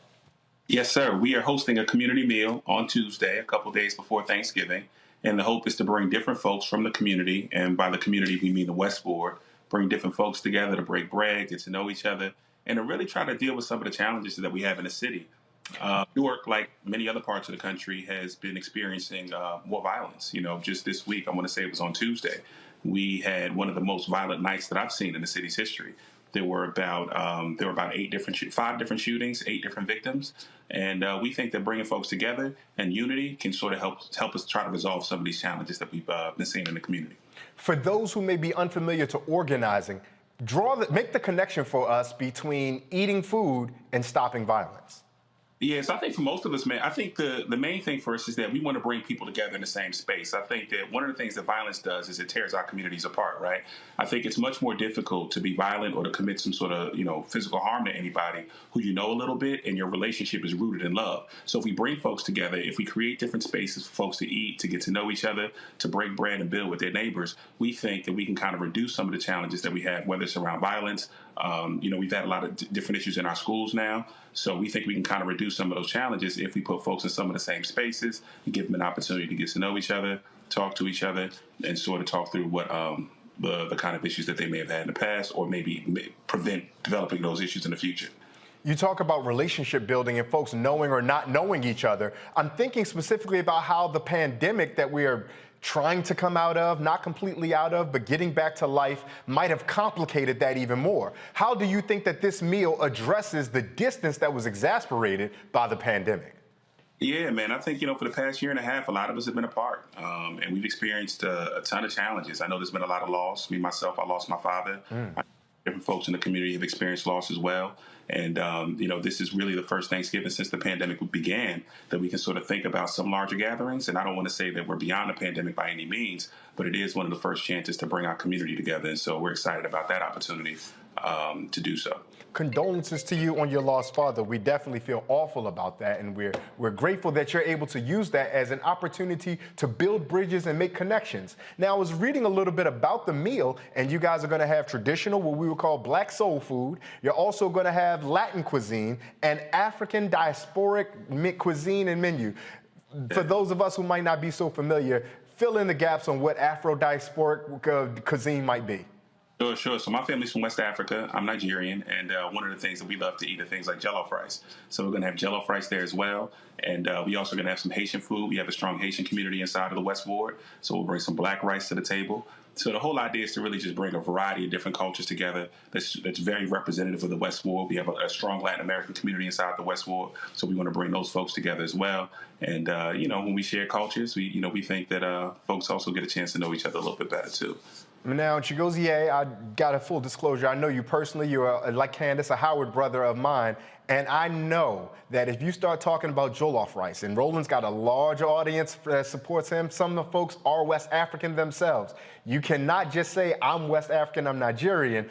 different ethnic groups, if I'm not mistaken, will really put their own taste on jollof rice. Particularly, I know the Senegalese compete with the Ghanaians, who compete with the Nigerians. There's the Igbo, the Hausa. This is a whole big thing. So how are you going to keep the peace in a meal that's supposed to bring us together that seems like it might be dividing us? Well, I think we've kind of resolved that Igbo people make the best jollof by now. So I think, we can kind of keep the peace with that resolution. We know we got the best food on the continent, so we are indeed excited about that. We're going to go ahead and direct all the criticism, not to Roland Martin Unfiltered, to Chigozie Onyema, who says that Igbo people make the best jollof rice. But quite seriously, what ultimately do you hope when folks leave this meal? What do you hope that they take back to their homes that they can carry with them beyond having a delicious taste of a foreign cuisine?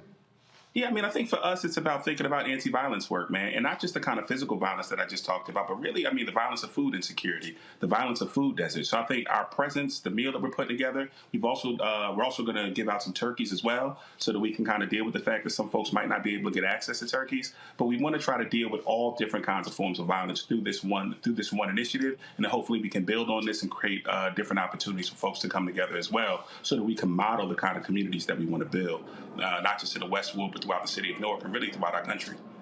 We've got panelists with us. We've got Michael Imhotep of the African History Network, as well as Kelly Bethea. I want to bring them into the conversation. Michael, you and I are good Sigma brothers, Phi Beta Sigma to the core. So we know what good fellowship and community is like. When you hear about what Mr. Onyema is doing in Newark, what is your takeaway about how this can impact the community? And after you answer that, feel free to offer a question to Mr. Onyema, should you have one.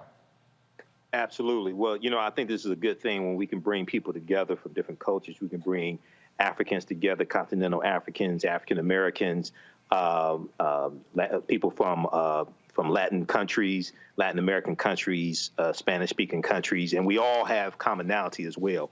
I think it's a good thing. And when you can teach history through food, you can teach history through the foods that people eat. We know cow peas or black-eyed peas come from West Africa. We know watermelon dates back about 5,000 years ago to Egypt. So even foods in this country that we think are American foods have a African origin.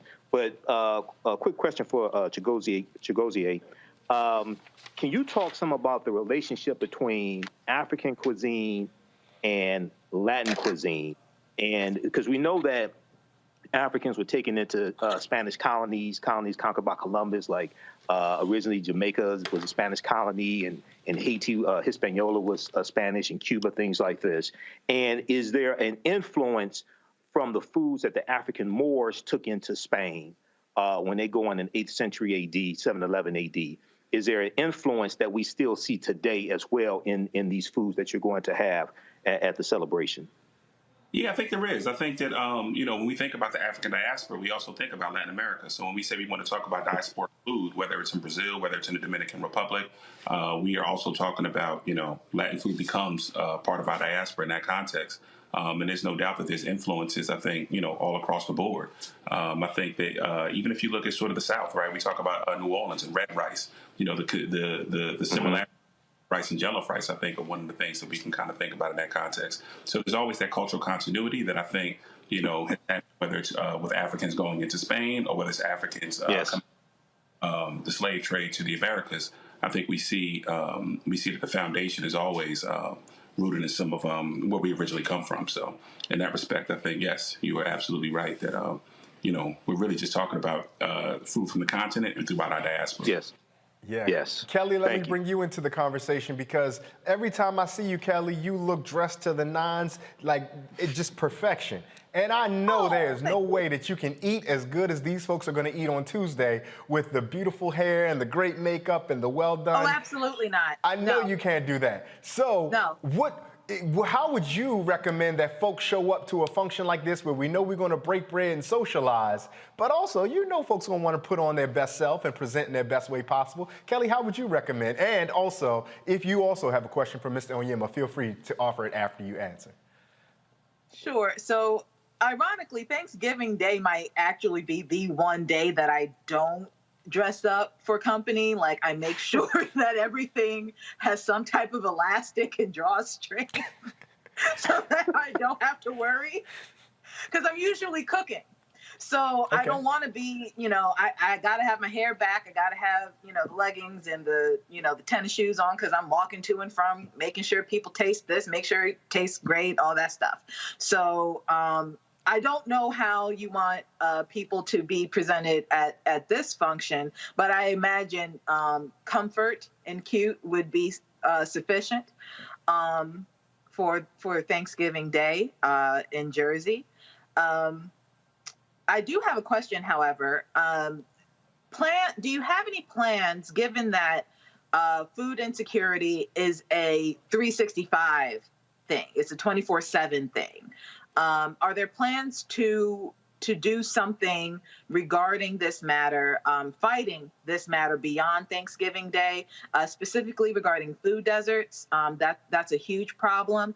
And it's my understanding that they actually kind of grew during the pandemic because of, supply and demand, and between that and the supply chain issues that we have going on in this country now, like turkeys this year have gone up double the price, if I'm not mistaken. Like last year, they were average 20 something. This year, they're going to be average like $50 for a 16 to 20 pound turkey. Even for those who have that kind of money, that's a lot for a bird for one day. So my question to you is, what are your plans to combat food insecurity and food deserts throughout the year, not just on Thanksgiving Day? Yeah. I think one of the things that we need is, we certainly need grocery stores that serve healthy and fresh foods inside of our communities. I think the West Ward doesn't have I'm in the West Ward of Newark, and we don't really have a large supermarket. So I think for us, we want to try to bring one of those large supermarkets. And I think that we also have a ton of opportunity with regard to land. So, the city of Newark has experienced a ton of foreclosures. Not only because of the pandemic, but really still recovering from 2008, 2009. So I think if we can land that we have, whether it's commercial properties or maybe trying to put together some contiguous residential properties in order to think about what we can put there as well, I think we can, maybe hopefully introduce some supermarkets into the communities. So, but it is a real challenge for us, and it's not something that I think any one of us will resolve through a community meal. But I think to initiate the conversation and to raise awareness about it, I think is one of the things that we hope to do through this effort. Chigozie, let me ask you this, because I can anticipate a viewer who might watch this skeptically and think, sitting down for a meal ain't gonna stop nobody from shooting nobody. All the people who are doing the shooting wouldn't be at this meal. Sitting down for a meal ain't gonna build affordable housing. How do you respond to those folks who would be so skeptical that this very innocent but important communal activity can actually bring about the change that you hope that it can bring about?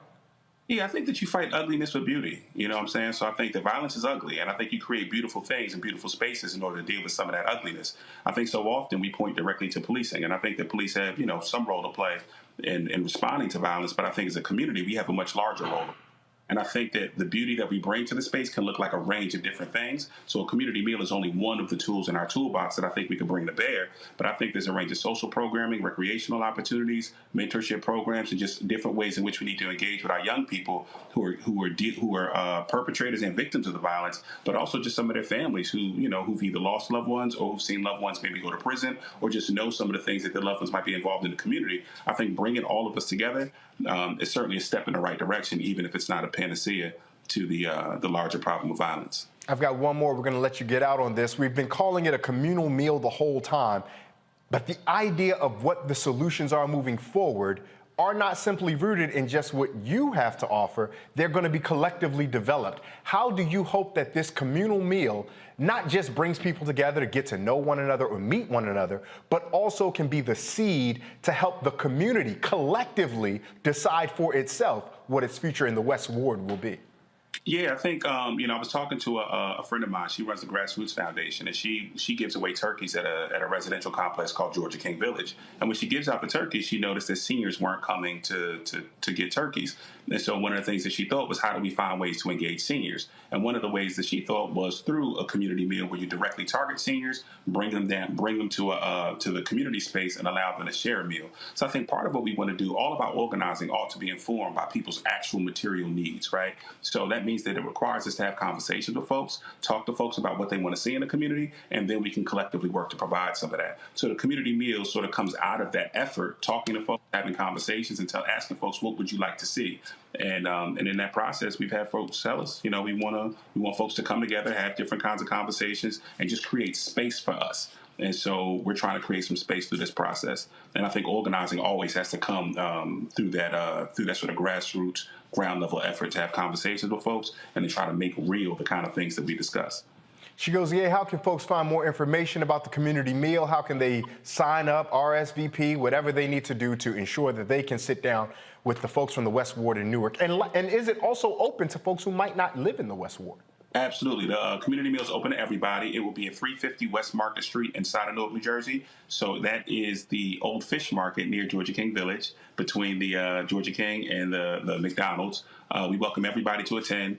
To find more information about both me and the community meal, you can go to my Facebook or Instagram. My Facebook is Chigozie Onyema for Newark City Council, and then my Instagram is Chigozie Onyema _. That's CHIGOZIEONYEMA _.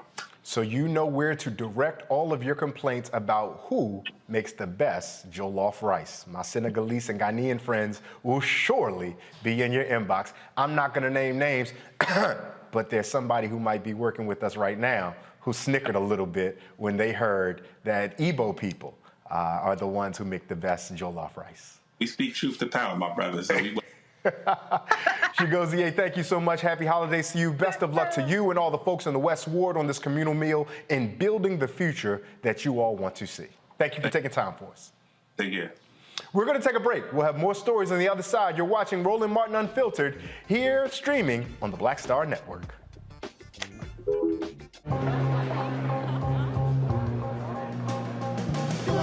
Are the stars out tonight?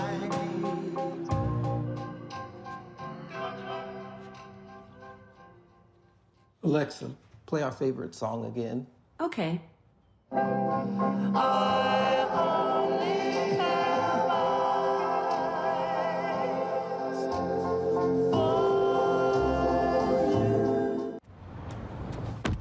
Oh, that spin class was brutal. Well, you can try using the Buick's massaging seat. Ooh, yeah, that's nice. Can I use Apple CarPlay to put some music on? Sure, it's wireless. Pick something we all like. Okay, hold on. What's your Buick's Wi-Fi password? Buick Envision 2021. Oh, you should pick something stronger. That's really predictable. That's a really tight spot. Don't worry, I used to hate parallel parking. Me too. Hey. Really outdid yourself. Yes, we did. The all-new Buick Envision, an SUV built around you, all of you.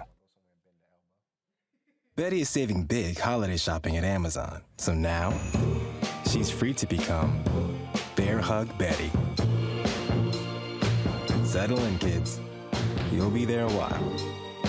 Ooh, where you going? Hey, I'm Arnez Jake. Black TV does matter, dang it. Hey, what's up, y'all? It's your boy Jacob Lattimore, and you're now watching Roland Martin right now. Stay woke.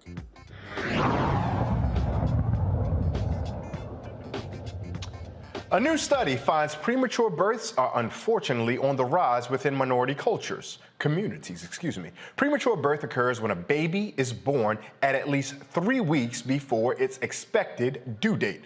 According to the March of Dimes, while the number of premature births have dropped overall, thankfully, the study revealed the number increased in communities of color. Yeah. Black, American, Indian, and Alaskan Native women are 60% more likely to give birth before 37 weeks of pregnancy are completed. Now, according to the CDC and the FDA, as of 2020, 1 in every 10 babies is born prematurely in the United States. More than 700 women die of pregnancy-related complications each year in the United States. And the Food and Drug Administration, along with our friends at the CDC, says all fully vaccinated adults in the United States can now get a COVID-19 booster. The agency made the announcement today, Previously, only those who were 65 years or older and adults who were at high risk of getting the disease were eligible. The FDA decided to expand emergency use authorization after a phase 3 trial showed boosters are safe and have an efficacy of 95% against symptomatic COVID-19. We want to make sure viewers recognize that is against symptomatic COVID-19. Now, officials at the Centers for Disease Control and Prevention also met today to discuss signing off on the FDA recommendation and have decided to do so. Right now, the United States has reported over 48 million coronavirus cases and 789,000 deaths since the start of the pandemic. We're going to go to our panel about this, and I'm curious to see both those stories, both the premature births among those women of indigenous ancestry, African ancestry, and Alaskan Native ancestry. And Kelly, I'll start with you. How concerning are those numbers in that report when you hear something like that? It's very concerning, mainly because I fall in that demographic, right? And not to be selfish with it, but as someone who is of child-rearing age, but no plans on having children in the future, but anytime soon, rather. These are things that I think about when I am, thinking about, marriage, kids, and the like, because we are the only country where we are so advanced in technology and medicine and the like, where these statistics regarding women dying in childbirth are actually increasing each year against other fully developed countries. And it's scary. Just on a personal note, it is very scary knowing that, frankly, you don't know which doctor isn't going to trust your judgment regarding your own body. On a personal note, my mom had 3 kids. I'm the oldest of 3. She almost died having all 3 of us because at some point with all 3 births, something was wrong and no one listened. And that is scary. The fact that my mom could have been taken out all 3 times just because she was trying to give birth and bring forth her children into the world. That is scary. And it is not fair to those who want kids and who want to have families, especially if you're indigenous and Black or another person of color, to have the added consideration regarding whether your doctor is going to trust you, whether the medical system is going to actually be in your favor and actually help you through something that is already naturally traumatic, that is childbirth. Those added factors, like I keep saying the word scary, but it just really is. It's triggering, it's scary, and it can be a deterrent for a lot of women who are thinking about having kids. Kelly, we're so glad that your mother is still here with us, and we're so grateful that she is. And we're thankful for you giving that very personal anecdote and experience because as analysts, I know all the time, we put our hat on and we objectively break this down. But I think that the personal connection that you alluded to there truly make that story resonate a little bit more. Michael, I want to pivot to you and talk about the COVID vet booster that we just got information on. And again, I don't want to put in on anyone that vaccine good, vaccine bad. I'm not interested in that conversation at all. But I am curious about the way forward, the way we return to a life, quite honestly, without masks, if we can get back there. Are you optimistic that the booster will begin to help us get back to that place where perhaps we can engage in a world more familiar to us than the one that we put down in March of 2020? Yeah, I think we'll get to that. It's not going to be this year, okay? It's not going to be this year. Hopefully, sometime in 2022, we can do that. I know I think it was yesterday here in the state of Michigan, they issued an advisory to that we should wear masks indoors, regardless of if we are fully vaccinated or not, because we have an increase in coronavirus cases here in the state of Michigan, and we see increases in many states across the country. So the booster shot will help because we're seeing data that shows a waning effect, the waning efficacy, waning protection between 6 to 8 months. And we know that the Delta variant is so far probably the most dangerous variant. But it's not going to happen this year. Hopefully in 2021, sometime we can do that. But 2022. 2022, yeah. Yes. Hopefully sometime in 2022 we can do that. But when you look at the Spanish, the Great Pandemic, or the Spanish flu pandemic, 1918, that lasted basically, that went into 3 years, 1918, 1919, and early 1920 3 as to well. 4 years, yeah. Yeah. So hopefully at some point, but it's not going to be this year. We still need to be very careful. I asked Michael for optimism, and Michael told us, nope, be patient. We got some more going on. We're going to take one more break, and then we're going to come back because I got something fun to tease our panelists with before we get out. You're watching Roland Martin Unfiltered, here streaming on the Black Star Network. We'll be right back. About to give you something that's going to put you in that. You're going to remember this. Yeah, we was on tour. So Brian wanted to be the headliner. Now, you're headliner with New Edition. So we're like, okay, you want to be a headliner? Not a problem. Since you think you big, that big and bad? Okay. Yeah. And I'll never forget one night we, two of the guys, their driver got lost. I think it was Westbury we were playing. And I'll never forget, they asked him if he didn't mind going on first, and we would close out.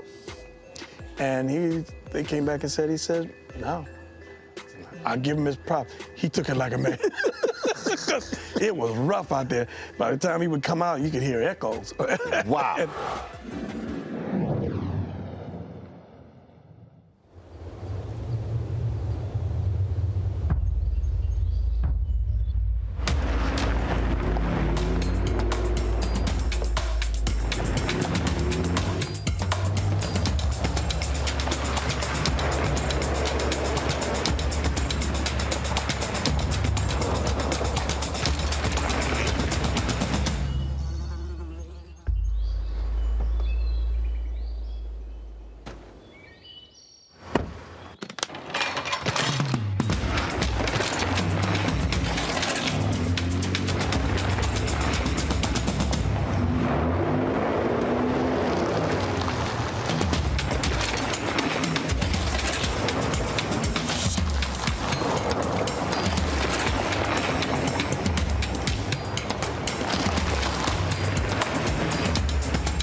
Are the stars out tonight?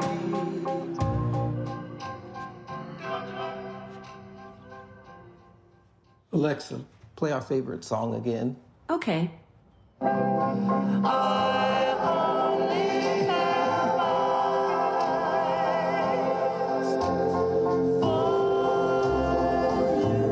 Hi, I'm Vivian Green. Hey everybody, this is your man Fred Hammond, and you're watching Roland Martin, my man, Unfiltered. Gotta make sure I give a big I'm sorry, thank you, you're kind, I appreciate you to our good sister Kelly for putting up with these two men in blue all day. You did not have a chance. You were just enamored with nothing but these Phi Beta Sigma lapel pins. You know, we tried to do it so cool without the necktie. You were so kind, you were so polite. Thank you for putting up with us. Kelly, tell folks where they can find more of your incisive analysis if they want to find and follow you. Sure. Well, I don't have a problem with Sigmas. My mom was actually a Dove in college, so I have a lot of Sigmas in my circle and stuff, so it's fine. I'm sorry, Sigma Sapphire. They were called Sigma Sapphires back in the day. I don't know nothing about that, but that's all I know. Anyway, you can find me on all social medias at Kelly Combs. That's KELLYECOMMS on Instagram, Twitter, Facebook, and my website is kellycombs.com. Magnificent. And Brother Michael, tell folks the same. Where can they hear you? How can they hear you? When can they hear you? All right. Thank you, Ray. Well, I'm on Monday through Friday, 11 p.m. to midnight Eastern Standard Time, the African History Network show on 9:10 a.m. the Superstation WFDF in Detroit, and Sundays, 9 p.m. to 11 p.m. Eastern Standard Time. Visit my website, AfricanHistoryNetwork.com. We have the information there and how to listen to audio podcasts. I'm on 10 different audio podcast platforms. Download the iHeartRadio app, search for the African History Network show. Follow me on Facebook, The African History Network, The African History Network. YouTube, Michael M. Hotep, IMHOTEP. And on Facebook, Michael Imhotep as well on Facebook. Look, Mike, I'm not certain how long Sigma's going to run this show. So whenever we can, whenever we do, particularly here on Roland Martin Unfiltered, we got to talk our talk. Because when our good brother Roland gets back on Monday, it's downhill for Sigma's then.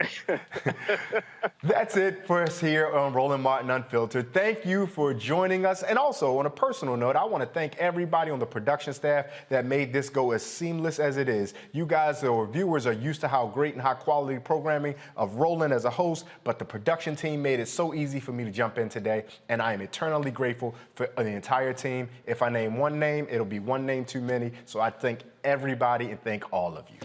If you would like to show us some support so we can continue to bring you the stories that matter, bring them right there to you. You can donate to Roland Martin Unfiltered on the following platforms.